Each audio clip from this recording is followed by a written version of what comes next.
Hello, how you doing?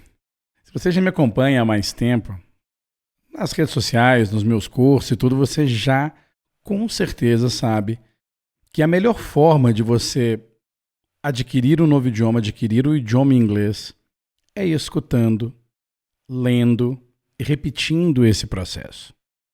Eu já falei muito sobre a importância da escuta compreensível, ou seja, você escolher materiais que você sabe do que se trata, que você entende em português na sua cabeça o que você está ouvindo. Quando eu digo assim em português, é porque quando a gente está começando, todos os nossos pensamentos, tudo em português, certo?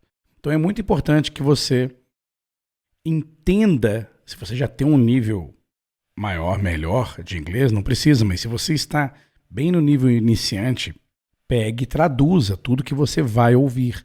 Não se arrisque a ouvir algo que você nunca ouviu na vida. Enfim, este é um ponto. O segundo ponto é que a gente vive na era de vídeos, né? A gente vive na era do vídeo instantâneo e as pessoas, aquelas, digamos assim, mais curiosas e que se aprofundam nos assuntos, usam muito o áudio, usam os podcasts, não é verdade? Fica no áudio.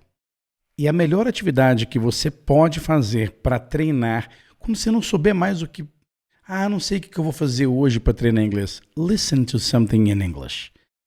Mas de uma forma onde você possa ler e escutar.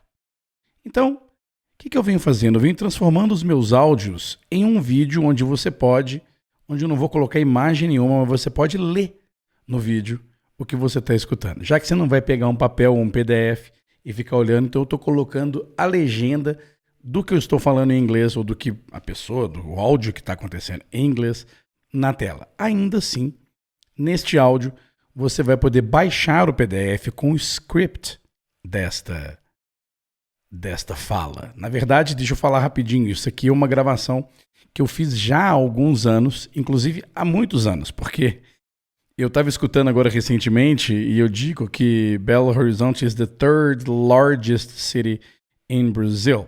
A terceira maior cidade do Brasil? Acho que não é mais.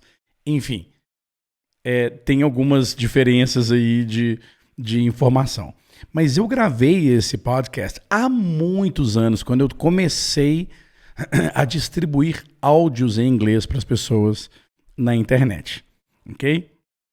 Então, eu regravei, ou seja, eu refiz este áudio e agora você pode ouvi-lo, ler a legenda no vídeo, baixar o PDF e também, junto com este PDF, vai ter a tradução. Então, se você está bem no começo, leia a tradução, em seguida você escuta.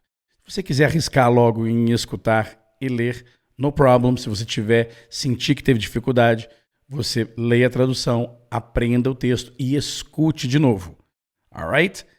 Uma coisa interessante, que aí é uma opinião própria minha, é incrível que quando eu escuto eu falando, esse não é mais o jeito que eu falo hoje em inglês. É interessante para ver como que eu evoluí. O jeito que eu falava em inglês nessa época é diferente do jeito que eu falo inglês hoje. Um sinal para você de que é sempre uma coisa que a gente chama em inglês de ongoing process. É um processo contínuo de evolução e aprendizagem para sempre. Aprendizado para sempre. Alright? Então era esse recado que eu queria dar para você. Aproveite. Você também... Eu vou deixar aqui um link onde você pode não só acessar essa aula, baixar o PDF e também baixar o áudio MP3, caso você queira colocar aí numa playlist sua. Alright? Além disso, você pode escutar este áudio no meu podcast, no Spotify ou qualquer outro aplicativo de podcast. Basta você buscar Agora Eu Falo Inglês, você vai achar esse podcast lá também. Vou deixar tudo aqui no link, é mais fácil. Lembrando, clique no link que eu vou deixar aqui embaixo para você baixar este material. Alright? Enjoy. Aproveite. See you soon. Bye now.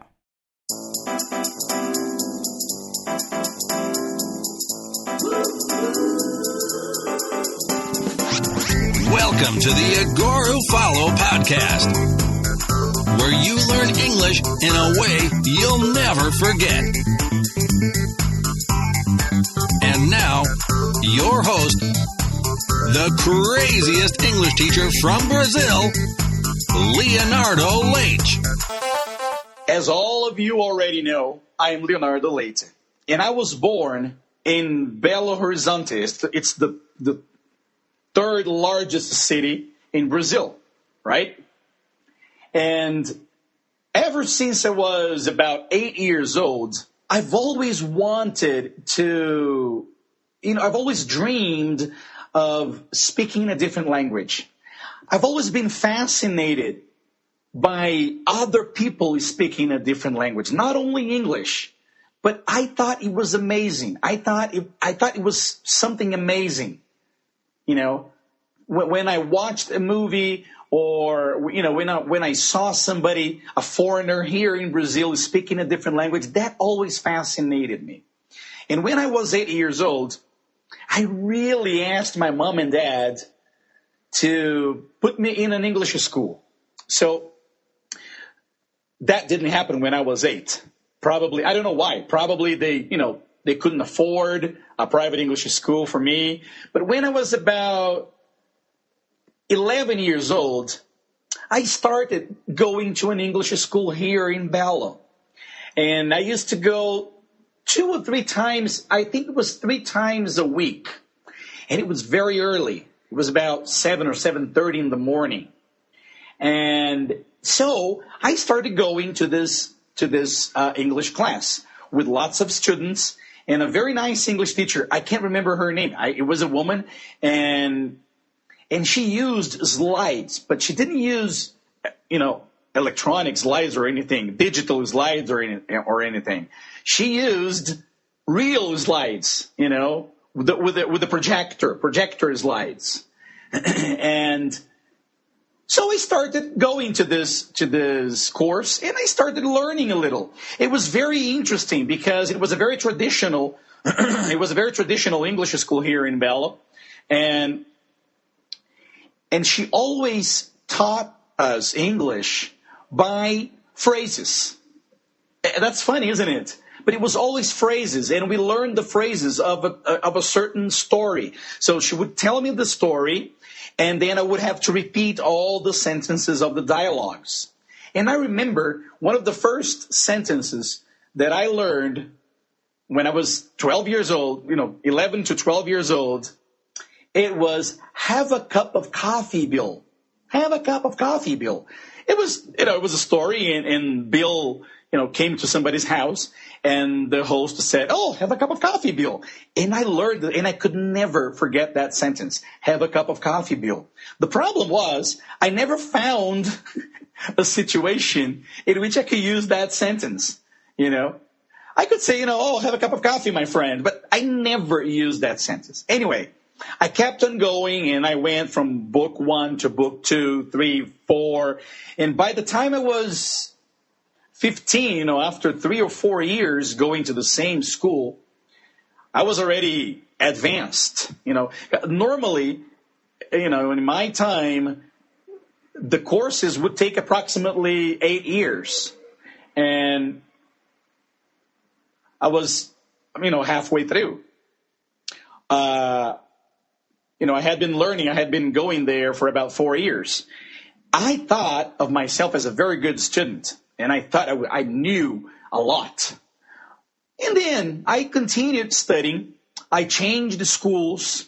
I changed tutors. I had different English teachers. I started having private English lessons because I really wanted to go abroad. My dream was to live abroad. And there was this program, this international exchange program by Rotary. And my father, got me into this program. And I really started to study because they had some English tests. I had to take a test. They had to test my English to see if I could at least survive in the United States. And the program was to the United States. There were some options to go to other places, but most of the kids, they went to the United States. So and before that, now I remember now. So I was going to the United States, right? But before that, I had the opportunity to go to Europe. My sister was living in London. This was in 1991.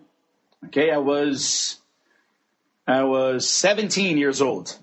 Okay, and then I went to London, and when I got to London, I was alone.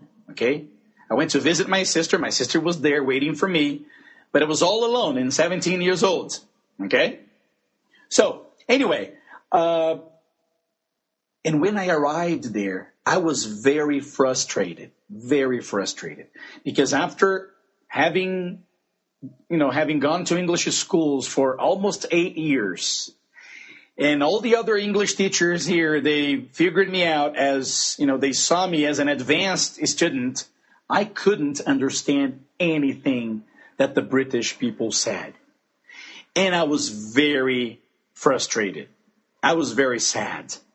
Because I thought to myself, I studied all these years, and I could express myself. I could say what I wanted, where I wanted to go with no problem, what I wanted to buy. I could say everything I wanted, but I couldn't interact. I couldn't understand immediately, automatically, what other people there said, what they spoke. I couldn't understand.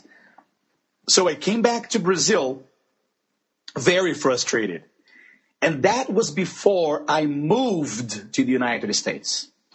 So I had about 6 months to practice my English before I went to the United States. And that was from January 1992 until August 1992. So I had this time to practice my English. So I started practicing with English teachers, blah, blah, blah, blah, blah. But all we had at that time was traditional English schools with books, grammar, a lot of grammar. I learned everything you can imagine about grammar.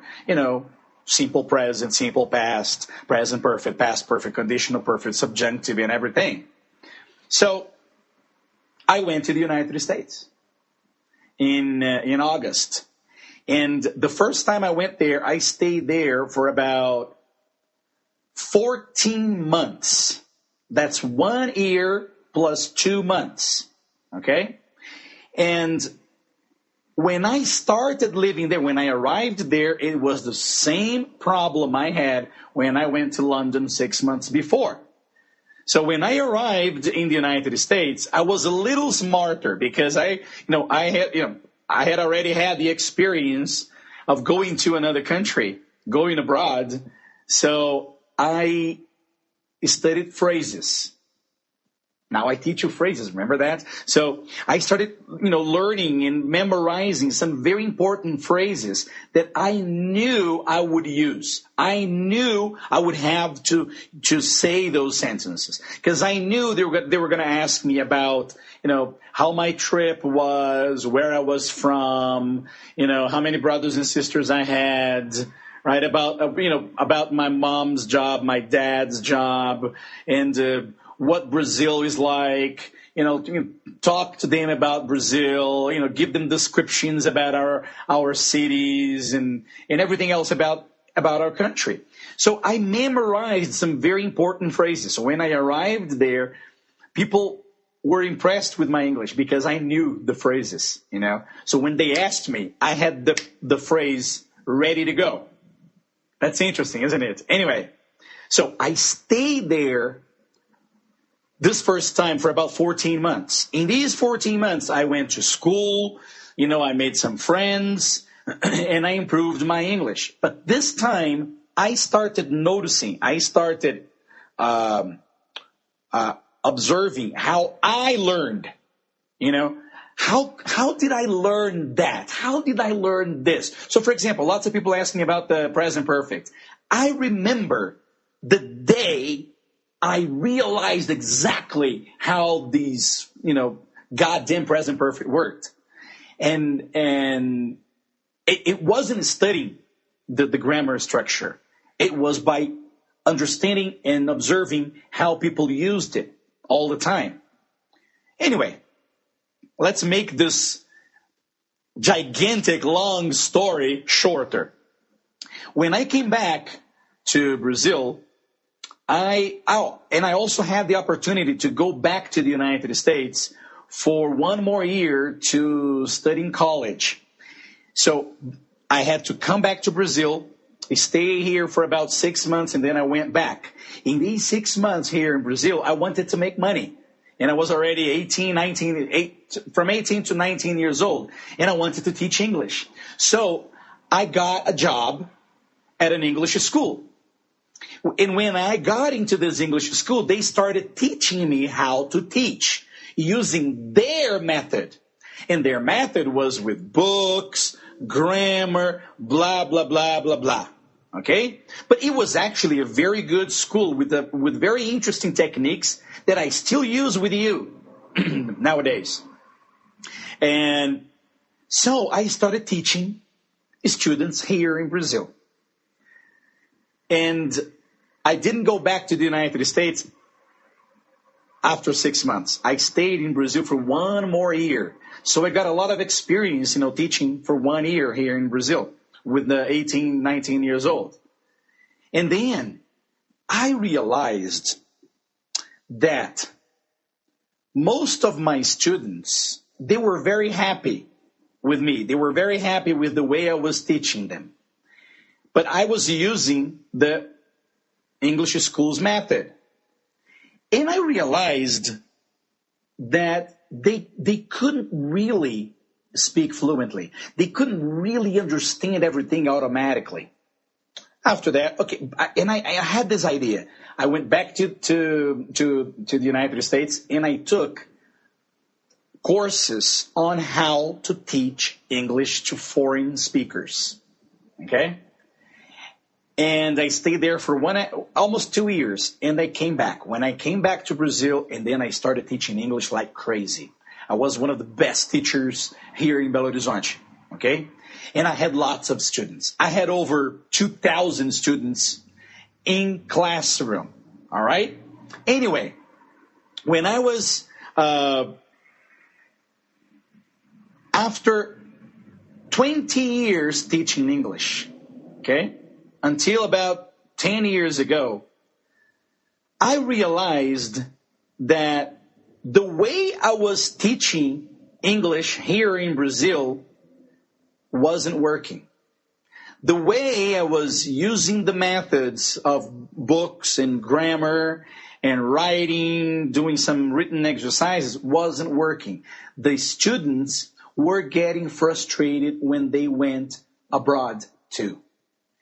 And that's when I had this insight, and I said, oh my God, 20 years teaching English, and my students are not getting the results that they wanted. So it was then that I decided to start Agora Eu Falo. I decided to teach English exactly the way I learned, okay, with my experience. So I gave up on all the books, I gave up on all the grammar methods and structures, and I decided to help the people who wanted to speak and listen. Speak and listen the way I learned, because I had the experience, So, and this is the result of two frustrations I had in life. One as a student, and another one as a teacher. So the way you are going to learn English with me now is the way, it's the closest way that I learned. Okay? So everything I will teach you, everything I teach you will be from my experience. All right? So, that's, making the very long story a little shorter. That's it. And about 8 years ago, I started Agora Eu Falo.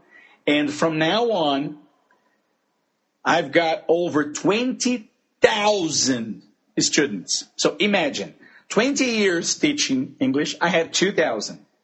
8 years, I have 20,000, right? So this is a little bit of my story, my journey on how I learned my English. And now I told you in English, right? Now I want to hear from you what you thought of this story.